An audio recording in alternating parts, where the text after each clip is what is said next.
Alright, hello everyone, hope you're all well, hope you're all staying safe.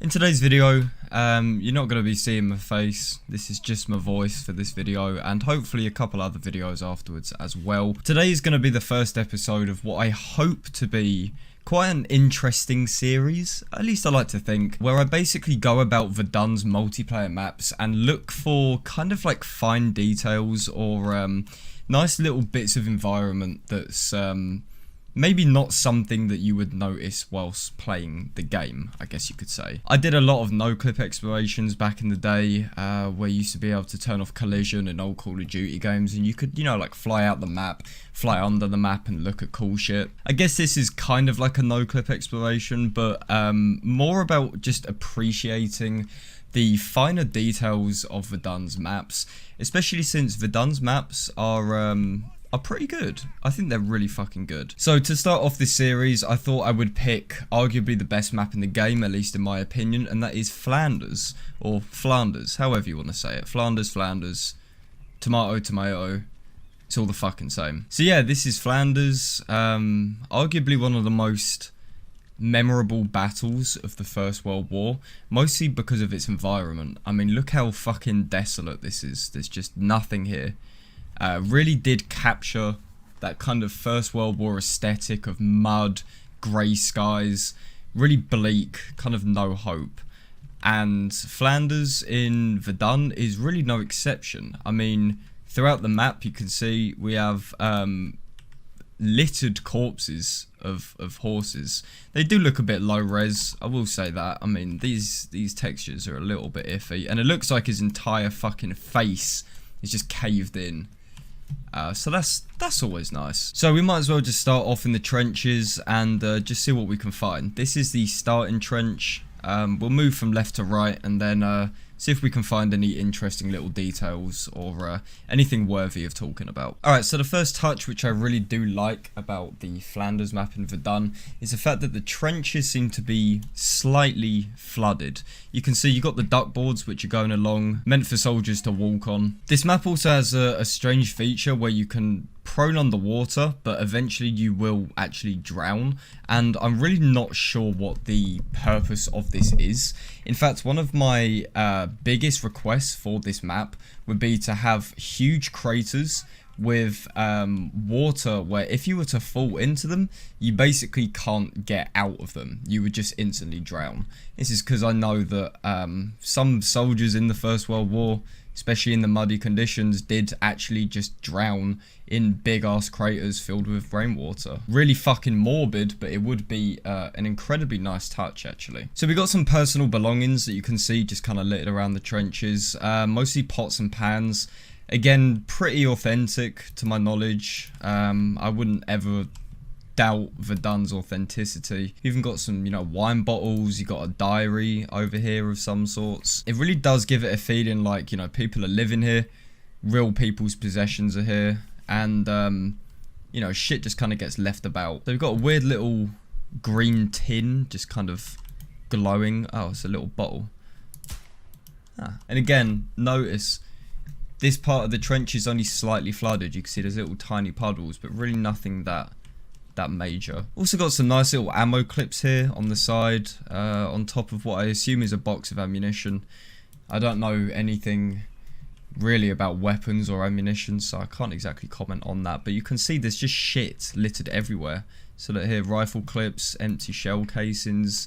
I assume these are milk cartons, like old school jugs for milk. And again, just like helmets, just bits of debris, like the bottles.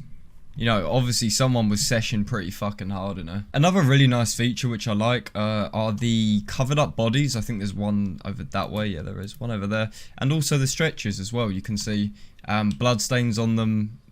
They have, well, this one looks like it's just been flipped round because it's got pretty much the same blood decal. But it's a very morbid touch. It's very fucking nice. And you can see over here as well, there's just a full-blown dead corpse. And I'm pretty sure it gives you like a very mild blood effect when you shoot this. Again, Verdun is a game which prides itself on its authenticity. It's not afraid to be incredibly gruesome and really depressing.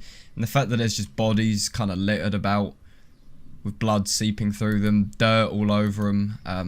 It's a really, really nice touch. So we're just sticking to this trench at the moment because I forget that front lines you have to alternate between back and forth, which might be a little bit of a pain in the arse. Hopefully I can find some kind of workaround to that. But yeah, this seems to be the first starting trench, or at least the Allied starting trench. And it is pretty much what you'd expect. You know, a lot of mud, not a lot of cover, bits and pieces strewn about everywhere, dead horses everywhere. Yeah, bleak. Very fucking bleak. Very, very typical Verdun. Alright, so we got 4 minutes to explore no man's land. Fuck's sake. Let's see what we can find over here. So here we have some kind of signs, but they look empty. For whatever reason, the brightness is incredibly low, but these would, I assume, point to trenches, perhaps. Correct me if I'm wrong, but I would have thought that would be how it would work. Notice how no man's land is still really flooded as well, and you have kind of like these dying trees, or trees that have been obliterated by artillery, and they're kind of just standing here looking incredibly depressing. But here you can see this water's pretty fucking deep, and throughout the map you can see that there's a hell of a lot of water. Because I mean it's just constantly raining. Like, what else would you expect? Got a nice broken down, I assume this is an artillery cannon, one of those ones where you pop them in the side. I think it is. Again, I'm not pretending to know anything about military history because it's really not my thing. It's more about just appreciating how cool stuff looks. There's a lot of these wheels that are just kind of in and out of the mud, presumably from some kind of horse transport. Again, it's the First World War. You know, horses were used a fucking load, and that's why there's so many dead horses in no man's land. You didn't really have automated vehicles, at least they weren't mainstream like they were in, say, the Second World War. You did have your introduction of tanks, and I think there's a little tanky over there, but as we know, First World War tanks weren't exactly the best, at least compared to their Second World War brothers. But yeah, no man's land is pretty much what you expect. Really, really depressing. Again, another dead horse. Lots and lots of dead trees, bits of armor kind of floating about. And we do have these little impact craters here, which are supposed to be for cover. You can see, this is what I'm talking about. The water is up to like, I don't know, probably about halfway up my body. If these could be just a little bit deeper and you weren't able to get out of them, I think that would actually add quite a nice touch to it. Just falling into a big ass puddle and just drowning. Fucking horrific. Alright, so for the enemy trench, this is the German trench, and again, we've got some really nice details. What I assume to be some kind of medicine. Plenty of shovels, even got like a little gas fire on the go here. Not gas fire, an actual fucking fire. That's what I mean. This map is really dark. I might actually up my gamma just ever so slightly. There you go, that's a lot more viewable. Fucking hell. I do apologise. That looks a lot better actually. But yeah, the German trench, by the looks of it, isn't quite as flooded as the Allied trench. And from what I remember from my very brief learning about the First World War and GCSE history, German trenches usually were better off than Allied trenches. They tended to put, you know, more like structural, like this for example, like the wood along the outside. If you see photos of German trenches in the First World War, they're pretty luxurious, you know, for the most part. They're pretty luxurious. And this is shown right here. I mean, they're nowhere near as flooded as they should have been. Considering that the rain is really that heavy, but no. Seems to be alright actually. And this trench is 100% more permanent. It feels a lot more permanent. I mean, we have more sandbags. It's nowhere near as flooded. We've even got some little dugouts over there. And this building right here, I would assume to be potentially like, it's probably just a little shootout position. I was thinking maybe it could have been some kind of officer's quarters, but maybe not. Big old mounted weapon here that's been taken apart, and I assume someone at some point probably would have sat down and cleaned it or repaired it. And that also looks to be a bayonet as well. That's the little holster for the gun, and just some really lonely looking chairs. It's always nice. Even got some fucking grub here. Look at that. Ooh, got some peas, some fucking taters maybe. God, don't know. And right at the back of the trench, we've got these little dugouts here. As you can see, there's some what looks to be sandbags in here with, again, some empty bottles. But this one looks a little bit more lived in. It's got a lamp. It's got a slab of wood blocking it. So I would have assumed that these maybe would have been for shelter, maybe not for sleeping, but again, don't take my word for that. I don't know all that much about the First World War. And again, we've got some of the axes, helmets, what looks to be some kind of knapsack, or maybe like a rug or a blanket, and a big ominous green box. I assume that's ammunition. Bit of a dodgy angle, but these are bunk beds, so this is like the first sign that people have been living here. We even have a little post here, which I would assume you could stand on, fire out over this way if you're fending off a counter-attack. And I think this is where the map, yeah, that's where the map dips off. Okay, so yeah, this appears to be the German trench. This bit is a lot more fucked up than the other side, but again, still lots of possessions littered about. You know, cups, whatever the hell this is, like a bucket maybe, and a shoe. Strangely depressing, but also strangely comforting. It's like a little glimpse of humanity, but it's just such a huge juxtaposition to this absolute shit heap of no man's land. Let's go back into no man's land since we capped this trench. We can not really worry about any time limits or anything. So here we got another stretcher, another dead body next to a really large puddle.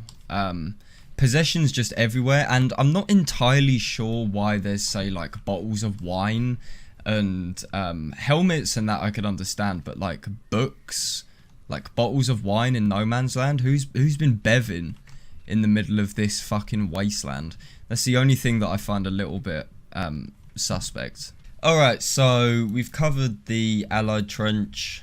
We had a little look at no man's land, and we've also had a look at one of these Axis trenches right here with the big ass fucking concrete structure thing. We're gonna advance, and we can have another look around no man's land, see if we can find anything on the way to some of the other trenches. You can see the map gets actually quite interesting over there, but this is the second part of no man's land, and again, a lot of stuff which we have seen from the first part, as in big craters with huge puddles, lots of debris, like stretchers, duckboards, ammunition crates, just a chair that has been consumed by the fucking mud. This part of the map here is slightly more flooded, as you can see. The rain really does differ in certain parts of the map, but this part looks to be quite heavily affected, and also has quite a lot of debris.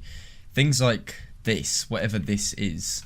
Looks like some kind of entrance to like a stables, or I'm not really too sure, to be honest, but some kind of archway entrance sort of affair. We do actually have these little blue flowers which occasionally sprout up over no man's land, and I think these are quite cute because they add a tiny little bit of colour. Obviously this landscape is so fucking depressing, but you do get just the tiniest bit of colour, and I don't know if this was intentional or not, but it does kind of create this feeling like there's at least a little bit of life in this desolate hellscape.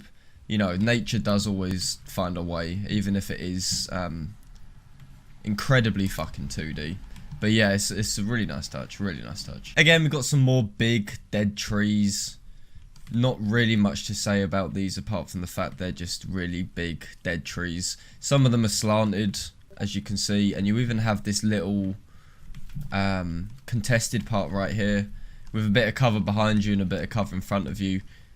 Got a shoe and a hat in the barbed wire, and yeah, just more debris really. A couple of these little dugouts which have been shown back in the other trenches, and over this away we have a big ass artillery cannon. This is the artillery cannon which I was thinking of. These are the ones I'm pretty sure which you can use in Battlefield 1. They might be slightly different though. Don't take my word on that because, as I said, I'm not exactly a First World War historian. But they look fairly similar, especially with the little peephole on the side. But this is hella rusty, as you can see. This has obviously not been used in quite a long time. And it's even, well, I assume was attached to a horse maybe, or some kind of mechanism for pulling it along. But now it's kind of just sat there looking very lonely. and very, very run down. So here we have some duck boards which actually aren't flooded, and I think this is a nice touch. Again, look, you can see there's some here. There's also some a little bit further down there as well. I would love to look outside of the maps of Verdun, like genuinely, I think that'd be really fun. I don't know if there is any kind of like console, you know, to do no clip or anything like that. If the devs are watching this, please do sort me out with something, because I would fucking love to do it. But yeah, this is about the only evidence we have of duck boards actually kind of doing their thing. This is more like a bridge rather than just a little bit of dry wood for your feet, and it leads into yet another trench, another German trench, or another Axis trench, or another Central Powers trench. God, there's too many words. It's not like the Second World War. And this trench is very, very developed. In fact, I think this is probably one of the best trenches on the map. As you can see, like, we just got a load of sandbags. We've even got little tiny dugouts in here as well, which I assume would be for maybe sleeping or staying away from bombs or getting out of the rain or something of the sort. We got a tree which is just on fire, and there's another one over there as well. I'm not entirely sure how this blaze can be going on with this heavy ass rain coming down, but I guess everything kind of makes sense. And yeah, this trench is very well off, apart from this area right here, which you can see is a bit flooded. And it leads over to a big stone structure, which God, it's dark in here. Which, again, is just another lookout position. It's so fucking dark, like, where am I? In fact, I'm pretty sure this is the exact same building in the one before, but with a slightly different layout.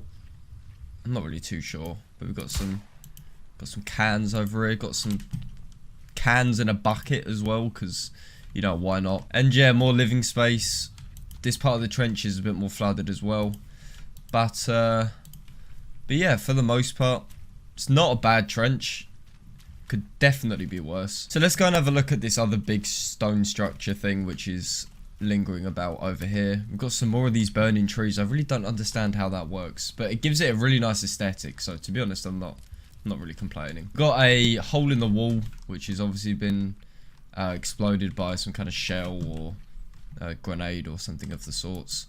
I'm not entirely sure what this is. It's a little bit too dark for me to see. Maybe like a shovel, I could imagine.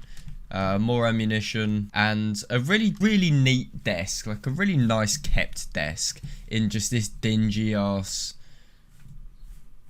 shit heap of a room. So this stretch of no man's land between the final trench and the second last trench over there is probably some of the best environments of Flanders, like 100%. I mean, this is by far the most waterlogged, depressing, empty looking part of the map, and it looks great. Like, it does look really good. Again, the duck boards, which you can see going over the mud and over the water, are so accurate, and they're so typical of the battle. You know, the mud and all the photos of soldiers kind of balancing across these wooden boards with huge craters of just unknown filth and shit and everything. This part of the map, I would say 100% encapsulates that First World War feeling, because look how much water there is. It's insane how much water there is. And over here as well, we have a tank which looks to be stuck inside the mud. The mud has claimed another victim. It's just a big piece of heavy First World War machinery. I'm not going to pretend to know anything about tanks, but it's a First World War tank. You can jump on top of it. It has like a nice little sort of collision sound effect. I think it really does show how scary the mud would have been. And I know this sounds really stupid, but like, the mud can take down this big piece of machinery, and like, First World War tanks are scary. They're fucking terrifying. And the earth can literally consume all of this stuff which man has made. You know, it's very, very poetic. God damn it. But yeah, guys, I think for the most part, that's probably all there is to Flanders. I mean, we do have these big ass artillery cannons right at the back of the map. And again, they look really rusty, but I assume that's probably from the rain. And then just out here is the edge of the map. You can tell because the detail just completely dips off.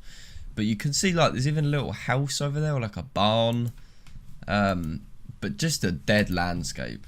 A completely dead landscape. A really, really nice map. I think this is a really nice introduction as well. Hopefully, if you guys find this interesting, please do let me know, and I will 100% consider more. Also, Verdun devs, if you're watching, sort me out with some no-clip, please, because I would fucking love that. And it's better than me just running around having to cap trenches and shit. It's a lot of hassle. But yeah, guys, that's just about all I have for today's video. I do hope you enjoyed. As always, if you did enjoy, then please do feel free to leave a like on it. Stay tuned for another episode if you guys enjoy. Stay safe, take care. I'll see you guys on my next video. This is SkintBoot, signing out.